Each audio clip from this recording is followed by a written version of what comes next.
Hi, I'm Imad and I'll be discussing about my Unit 1 Task 6. Without further delay, we'll straight away look into the answer. The more that you read, the more things you will know. The more that you learn, the more places you will go. Dr. Soares. My experience of reading Tuesday with Morrie has related to this quote very well. The book Tuesday with Morrie has a deep, heartwarming message for humanity. It is composed of two stories, one of a man, his illness and how he navigates through it, the other of a man who is lost and finds himself again. The book begins with prologue with a memory from the past intertwined with it. We get introduced to narrator Mitch Albom and his professor Maurice Watts, who this memo is about. The process of this memo originates. Mitch sees his professor on the famous TV show Night Light. He learns about his illness and immediately seeks Morrie out. Tuesday with Morrie is an amalgamation of scenes from the present and the past. Although every character begins with a present day of Mitch visits to Morrie and ends with a memory of them during university. This style of writer ensures that the story is not mundane, which keeping the reader interested. Mitch keeps his writing novel and has the effect of directness and clarity. This is to accentuate the fact that this memo is mostly based on real-life conversations. He dabbles with a variety of figurative languages, smiles, and metaphors. The tone of the book is intimate and personal, introducing a high level of reader-involved. Albom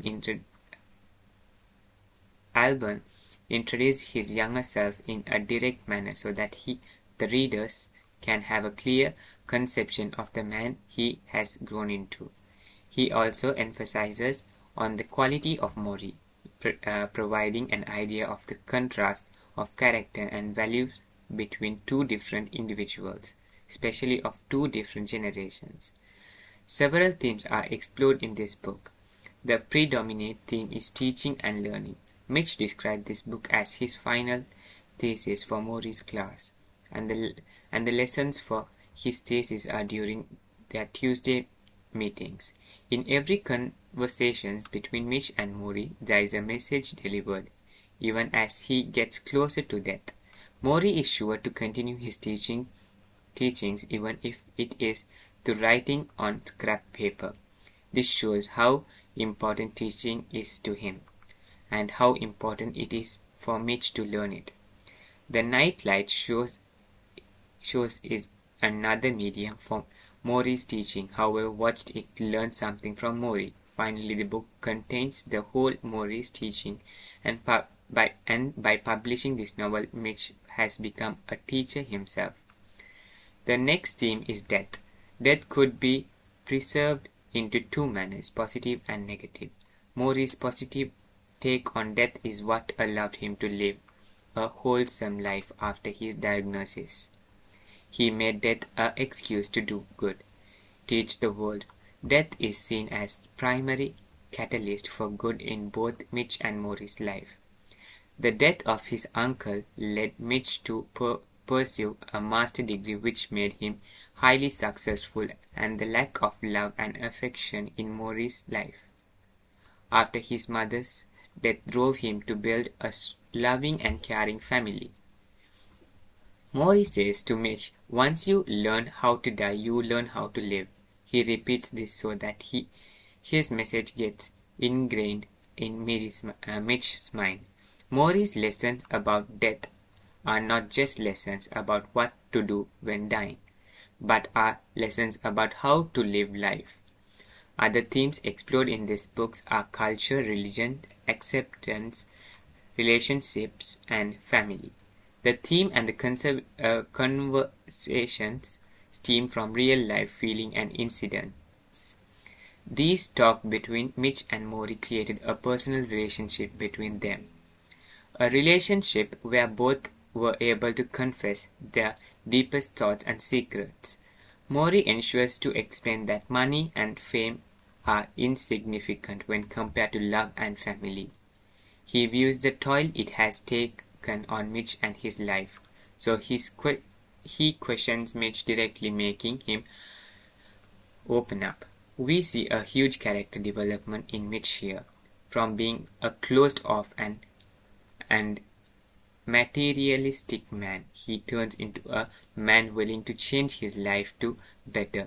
Maury's development is not very drastic, as he has always been calm and kind-hearted. He changes his methods of living after diagnosis by sharing himself to the world. What's important to him is to make others happy even when he finally has the opportunity to become selfish. He chooses to become selfless. Towards the end of the book, Mitchell's writing techniques will become familiar to the readers. One main take is his use of short sentences to create a specific emotion and tension. Another thing I want to point out in Mitchell's writing is incorporation of quotes from famous individuals at the end of a few chapters. There is one by the famous historian Henry Adams and another by the well-known Mahatma Gandhi. I think these are Mitchell's own contributions as teaching in the memo. He has cleverly placed the quotes in relevant chapters, creating a minor but knowledgeable complexity in the book. The book Tuesday with Maury ends with sentimental yet content note. After finishing, it makes the reader ruminate about life. It makes us dissect everything we do and relate it to what good and bad it will do. And that is the purpose of the memo, to teach the meaning of life. And as Mitch concludes, the teaching goes on. Thank you.